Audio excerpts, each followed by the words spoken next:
bad relationships and how they can just suck the poetry right out of you. And I actually wrote a poem about that, and I found it. So, hang on.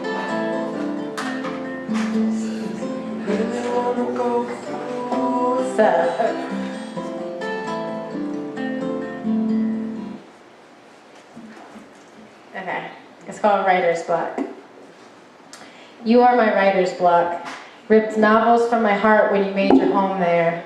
I've spent so much time watching flames flicker from my furnace full of empty pages, I forgot what it was like to bathe in ink, writhe full-bodied on my notebook, scribble outside the lines, read between them, unfold in front of myself. My frustrated tongue chastises my hand every time it grabs a pen. We are for licking, sucking, and touching him, but not this time. There are no more ways to say I love you, no more arguments to be made. My chest is cut open, I am bare-breasted and exposed. There is nothing left hiding, no more secret desires. I have nothing left to fight with. Use every weapon I could find inside myself to slay your lack of faith in me. I have lost the war, and there are no more battles. But just tell me how I let go of someone I've hidden in the hollow of my bones, tucked in the crevices of my flesh, in the cracks of my fingernails, in the cushion of my uterus, in the marrow of my ribs. It's a sharp sting, this dissolving, but I am empty of trying, sick of my own hollow chest, and chasing after brush fires, chasing after all the novels I've misplaced. I've lost my wings, I am earthbound, broken, and searching for any way to escape, and that's how my pen found this page.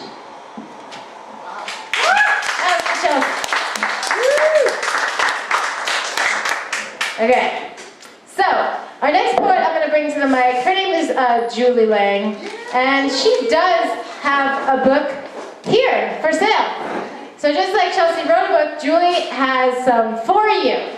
So I figured I would mention that.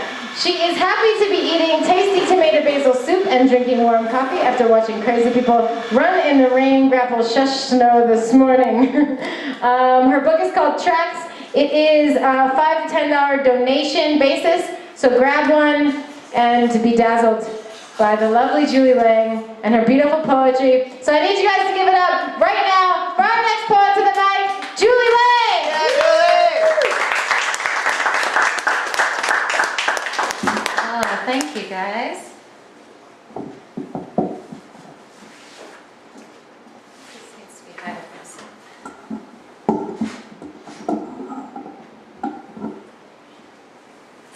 Ah, that works a little better. All right, the first one I'm going to do for you is out of that book that Leanne mentioned. This is called Famous Raincoat. There is a madness about him as he stands on the corner after the rain, reflected in the black, wet pavement that curls beneath his highly polished shoes. He's one who devours beauty, kills it, eats it, and spits it out like a well-chewed plug of tobacco, dirty and abused, soddened with his saliva. He has a taste for power and fine French wine, for rich colors, especially green and cream. His hands are powerful.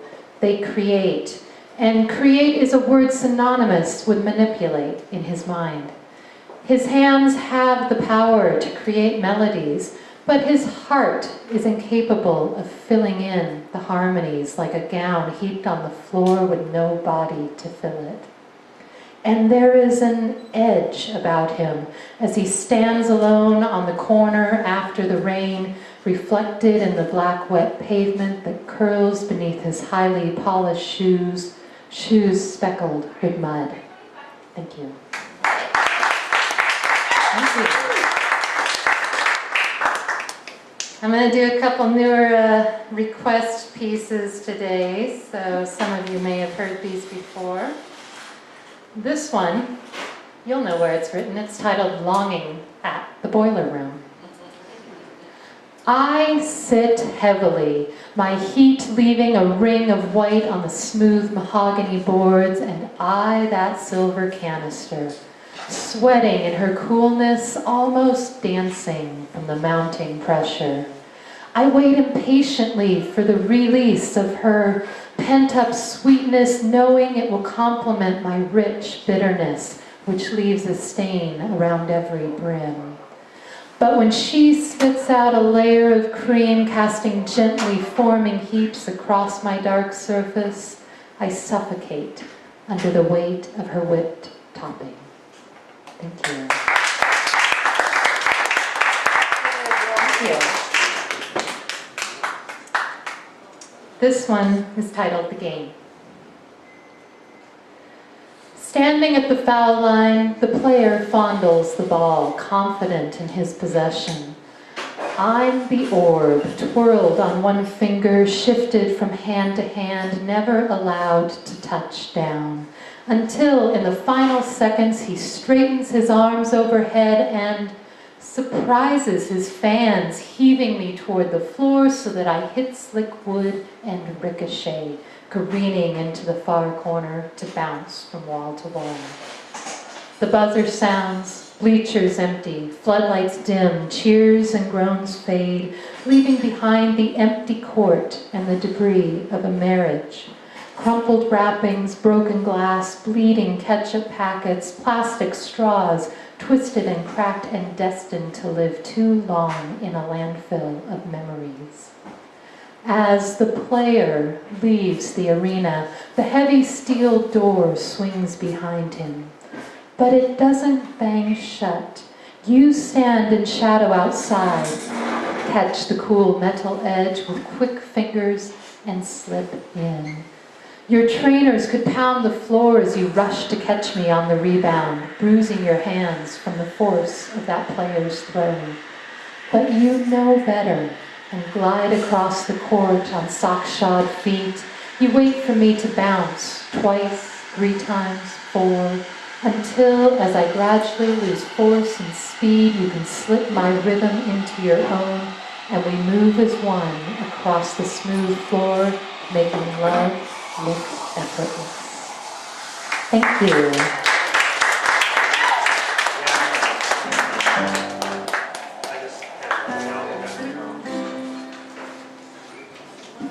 Give it up one more time for Julie Lang.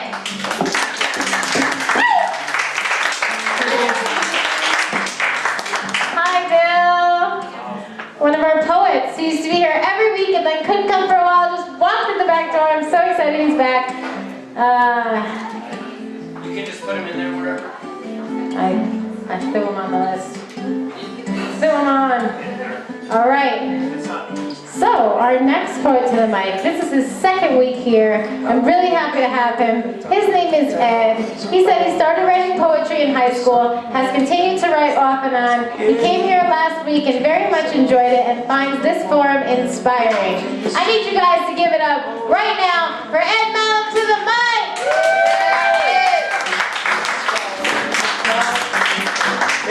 Thanks, Leanne. That was nice. Well, I'm going to try to do one. It was really cool being here last week. It was really neat, and everybody was really great and warm and outgoing. And I know we were all scared to get up here and dump our stuff too a little bit, but it's really neat to see something like this happen in Kalispell. I'm going to try to do one that I didn't think that I wrote, but my friend Maynard told me, no, you did write this. I won't tell you what state of the seventh heavens I was in when that happened.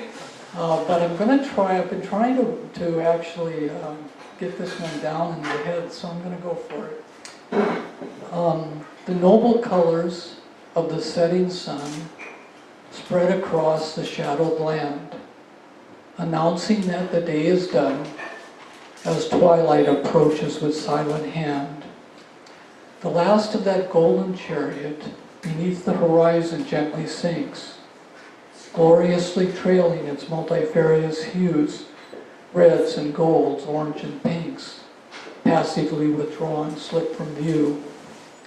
Now the light is faded and gray, and the air turns crisp and cold. Now the shadows of a former day stand out frighteningly old. And from forgotten past, memories rise, climbing slowly from the deep. They come to haunt the mind which otherwise would be sinking into blessed sleep.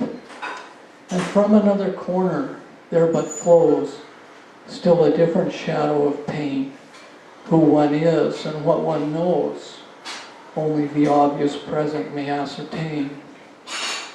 The mist ahead keeps the road well hidden, therein the untold future waits, the secret of which stands forbidden to all but those at heaven's gates.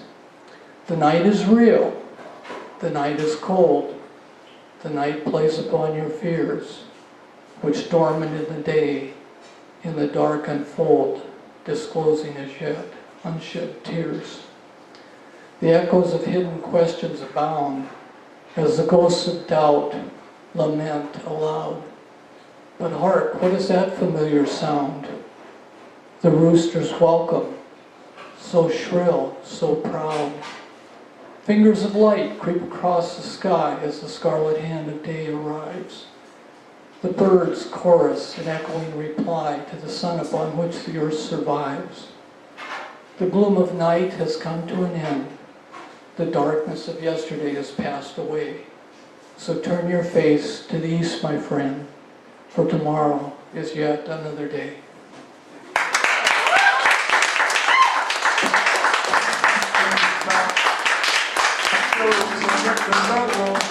Give it up one more time for Ed! Second time here! That was awesome. All right. Our next poet to the mic. Is this your first time reading in public or the first time reading here? This is her first time. Okay, so we remember the practice? This is exactly what it's for. This is her first time reading poetry in public ever. Her name is Nancy Meyer. She started writing at 15 years old and continues to do so. Difficult as it is, she intends to share today for the first time. And grateful for the opportunity. I need you to give it up right now for Nancy Meyer, first time to the mic.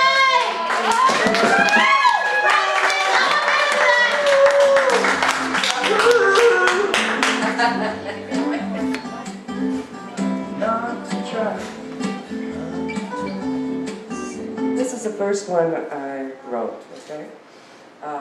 It's entitled To My Epitaph. I want no part of you or what you say of me. No words of yours or mine can convey who I was or who I meant to be.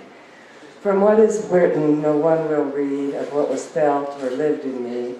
The dates engraved will be but lies. The end came long before I died. Whoa.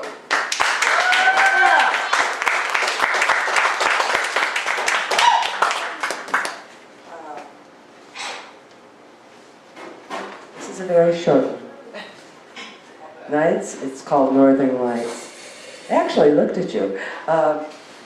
Nights and nights of days on end, where sun, moon, and stars blend.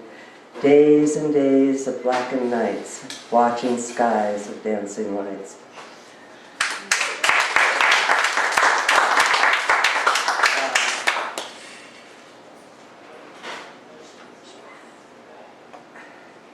Okay, I'll read this one.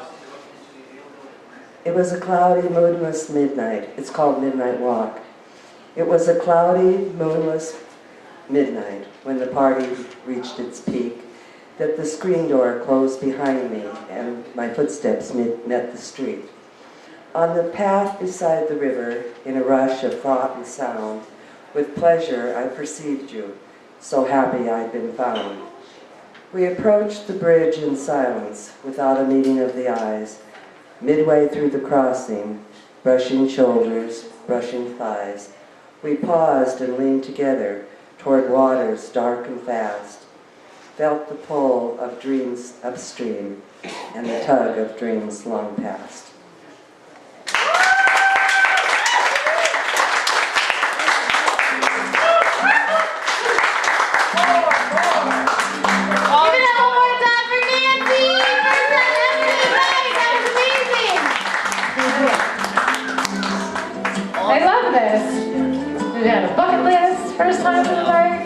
Been writing since she was 15. Makes me happy. All right. Okay. Oh no. I can't say that. You wrote that for him. Oh, no, please, Mom. He's proud I of it. can't. Remember I told you? All right, I'll leave a long pause in between what I'm saying. So, all right. So our next poet to the mic. His name is Lyrical. I already told you how awesome he is and how he's been promoting our show and doing all kinds of amazing things. And he's going to be helping us expand this to a whole nother level. So I need you guys to give it up for Lyrical. He is a jack of all trades, master of one or two, rapper, writer, male model. Lyrical is a powerhouse of awesome, a true pillar of the gay community.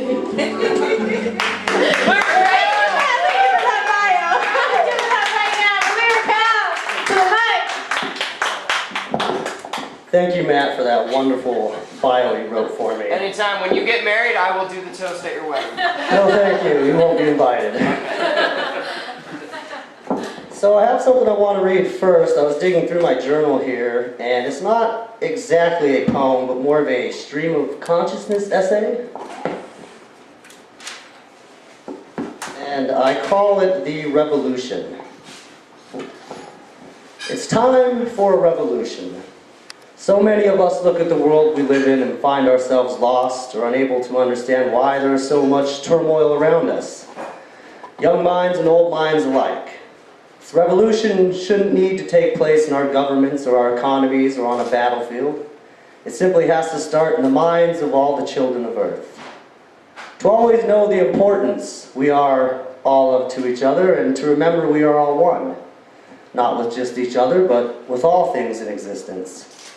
The very fabric that makes up the most basic building blocks of this reality, this happening of existence, we're all made up of that, and therefore are connected to it all. Our lives do not have to be spent in any way we do not choose them to be. We are free to live and pursue whatever we truly desire, in the deepest parts of our hearts. Knowledge, love, happiness, truth, peace, prosperity,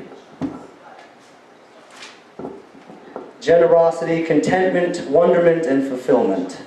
Our hearts too need to be awakened to know that love and happiness and gratitude and kindness and caring are the most powerful forces our consciousness can create. They literally hold this universe together, and nothing could exist without them.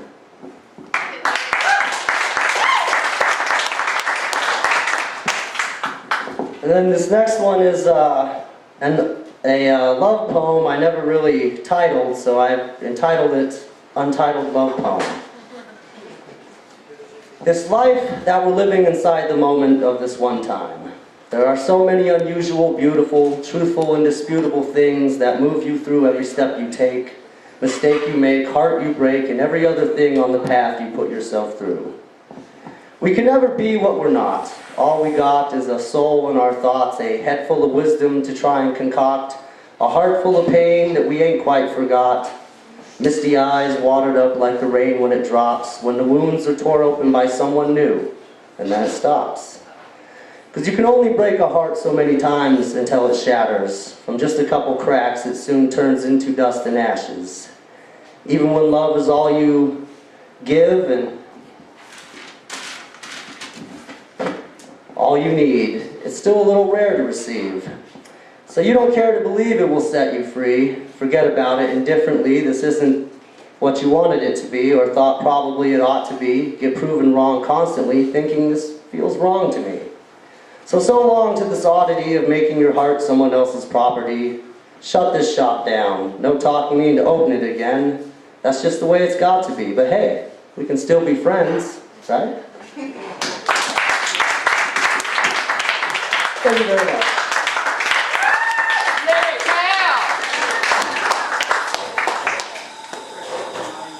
Give it up one more time for Lyrical to the mic. Lyrical to the mic.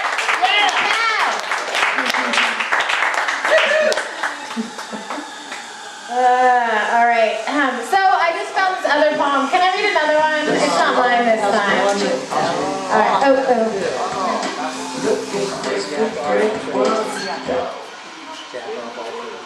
Okay.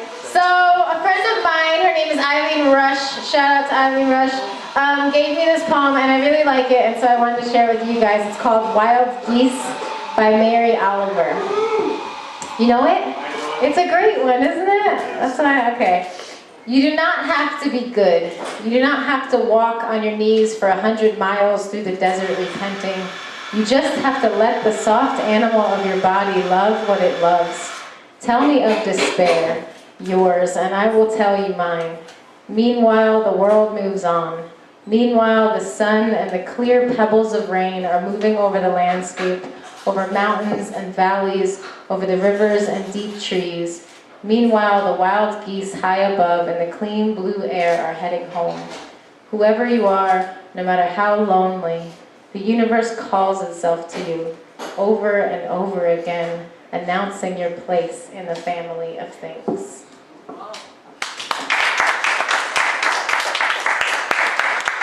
I liked it. I thought I'd share it with you. All right. Hang on.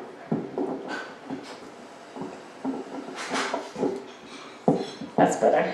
Okay, so you can adjust the mic if you're tall, you know. And if you don't know how, just tell me, I'll adjust it for you. Okay, so our next poet to the mic, his name is Benjamin. I'm really happy to have him. He says, Benjamin Polly is a writer and poet and artist who is a leader of backcountry trail crew in Glacier National Park. He comes through here all the time, and I'm really happy to have him. I need you guys to give it up right now for Benjamin Polly to the mic!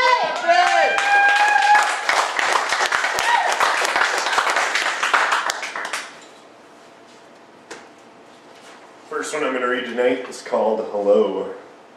Flapping with winks, the girl's eyes smiled. My heart floated as I skipped home, turning the stereo loud, cracking a beer, taking a hit off of a joint, dancing around the room in my skippies, playing the air guitar and the kitchen broom. Then the phone rang. Noticing the number, my heart quivered, questioning whether or not to answer.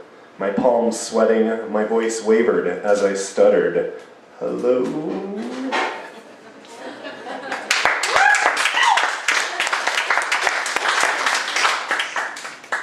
This one's called My First Love. There she was, with soft, warm, brown, beady eyes, tan and dark complected. She came running out of the house, a brown-eyed girl named Angie. She was only 9 months old in doggy years, tail wagging and urinating everywhere. It was love at first sight. Then one Thanksgiving, 10 years later, Angie would not eat or drink. This went on for 5 long days. Her skin and eyes turned a jaundiced yellow. The vet filled the needle, then slowly injected it into her. I chose to be in the room. Why? I don't know. I just felt I should be there for her in the last few minutes because she was always there for me. The needle went in as a quiver of light dashed through her soft, warm, brown, beady eyes as she collapsed in my arms. Hugging her, I picked her up, carried her in my backpack. Later that day, I drove out to the spot we used to go, with her by my side one last time. I carried her on my back like a child to a bluff overlooking Tomahawk Creek. There I placed her under an old, gnarly old oak tree. Shedding tears, I said thank you. Her body was on loan for a brief time. Walking back with nothing in the pack but a lifetime of sweet memories. Recalling the time she chased the injured deer with its front right leg dangling in wheezy breath. She chased the vital energy out of it for miles. Then I made a decision and had to kill the deer. Finding a rock in the frozen creek bed, I threw it with all my might. It was the most compassionate thing I could do. We cut open the deer, rib cage caved in. It was hit by a car. Wiping the tears from my eyes, I strolled back carrying a load, a lump in my chest where she will always reside. Years later, a friend brings me a gift, a coyote skull found at Mitchell's Nature Preserve. I told him exactly where he found it and who it actually belonged to. A boy's best friend never leaves his side. She has been traveling with me ever since. She was my first love.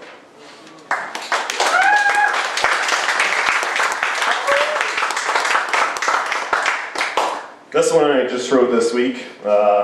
Well, you decide what you think, I'm not sure. But it's called Song. There's a song I sing, not fully formed, deep within my womb. Being born is a song. Once I know my song well enough, I will sing it. I will sing it loud and strong with all my might. From the mountaintops, I will sing it. Deep down within me is a darkness where the song is being composed. Deep within the pain that has fashioned me is a song. With each cut, my song grows stronger and healthier. My song will come forth in the light of day. My song is your song, and your song is my song. It's a song that beats.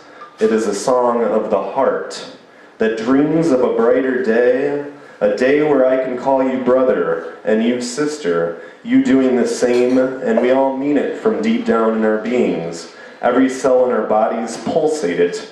Our song will unite beyond the shadows of good or bad, right or wrong, and the earth shall rejoice with our song.